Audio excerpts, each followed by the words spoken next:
Bienvenue sur la chaîne. Bonjour à tous et merci de nous rejoindre dans cette vidéo où nous allons explorer la vie incroyable de Ferdinand Foch, l'une des figures militaires les plus remarquables de l'histoire. Restez avec nous jusqu'à la fin pour découvrir en profondeur son héritage et comprendre comment il a changé le cours de la Première Guerre mondiale. Sans plus attendre, découvrons ensemble 20 faits fascinants sur ce grand stratège militaire. Introduction. Ferdinand Foch, 1851 à 1929, était un général et stratège français qui a joué un rôle décisif dans la victoire des Alliés pendant la Première Guerre mondiale. Son esprit stratégique, son leadership inspirant et son rôle en tant que commandant suprême des forces alliées en 1918 ont fait de lui une figure clé de son époque. Découvrons 20 faits fascinants qui montrent qui il était et pourquoi il a marqué l'histoire. 20 faits incroyables sur Ferdinand Foch. 1. Des débuts modestes mais significatifs. Ferdinand Foch est né le 2 octobre 1851 à Tarbes, une petite ville des Pyrénées françaises. Sa famille n'était pas riche, mais elle accordait une grande importance à l'éducation et aux valeurs catholiques, qui ont profondément influencé son caractère tout au long de sa vie. 2. Éduqué par les jésuites, Foch a étudié dans une école jésuite où il a développé son amour pour l'apprentissage, la discipline et les valeurs morales. Ses bases spirituelles et éducatives l'ont guidé tout au long de sa carrière militaire. 3. Inspiré par la guerre franco-prussienne après la défaite humiliante de la France lors de la guerre franco-prussienne, 1870 à 1871, Foch a décidé de rejoindre l'armée pour contribuer à la reconstruction de son pays. Cette décision a marqué le début de sa remarquable carrière militaire.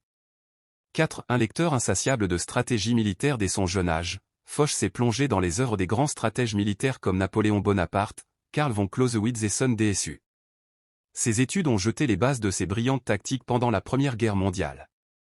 5. Professeur à l'école supérieure de guerre avant de devenir un commandant éminent, Foch a enseigné à l'école supérieure de guerre, où il s'est forgé une réputation d'innovateur dans la pensée militaire et de fervent défenseur des stratégies offensives.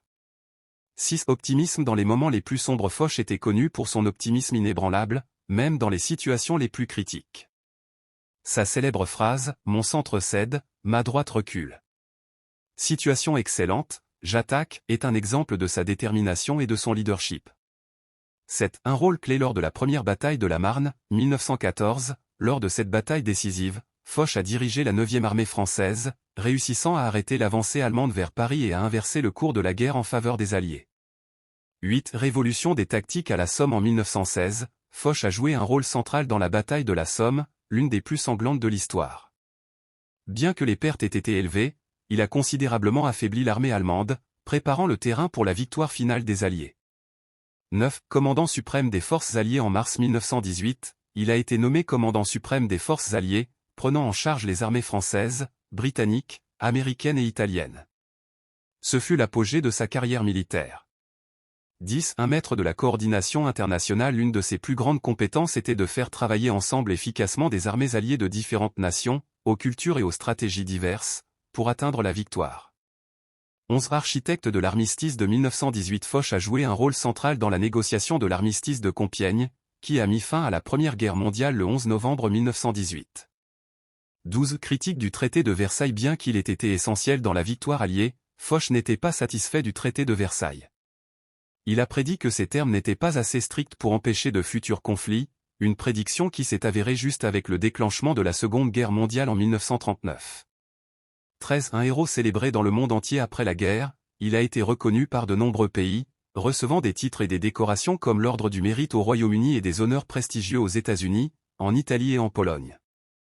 14. Premier maréchal de France en reconnaissance de son leadership pendant la guerre, Foch a été nommé maréchal de France en 1918, la plus haute distinction militaire du pays.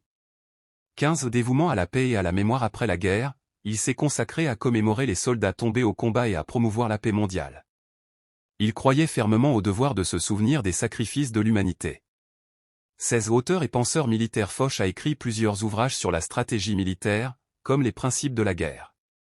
Ses œuvres sont encore étudiées dans les académies militaires aujourd'hui. 17. Une prédiction sombre mais juste. En 1930, il a déclaré « Ce n'est pas la paix, c'est un armistice de 20 ans ». Sa vision prophétique s'est avérée correcte avec le début de la Seconde Guerre mondiale en 1939. 18. La tombe d'un héros. Ferdinand Foch est décédé à Paris en 1929. Il est enterré aux Invalides, aux côtés d'autres grands dirigeants militaires français, dont Napoléon Bonaparte.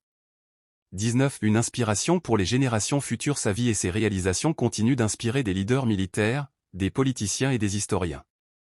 Il est reconnu comme un symbole de bravoure, de stratégie et de dévouement envers son pays. 20 Un héritage durable. Ferdinand Foch a laissé un héritage qui transcende les frontières. Son rôle dans la Première Guerre mondiale a marqué un tournant dans l'histoire militaire, et son nom reste synonyme de leadership et de sacrifice. Merci d'avoir regardé. J'espère que vous avez apprécié ce voyage dans la vie de Ferdinand Foch. Son histoire est un rappel de l'impact qu'une seule personne peut avoir sur le cours de l'histoire. Si cette vidéo vous a plu, n'oubliez pas de mettre un j'aime et de vous abonner à la chaîne pour plus de contenu comme celui-ci. Faites-moi savoir dans les commentaires de quoi vous aimeriez que la prochaine vidéo parle. Vous êtes intéressé par d'autres figures militaires ou préférez explorer un événement historique en détail? Votre avis est très important. On se retrouve dans la prochaine vidéo. À bientôt.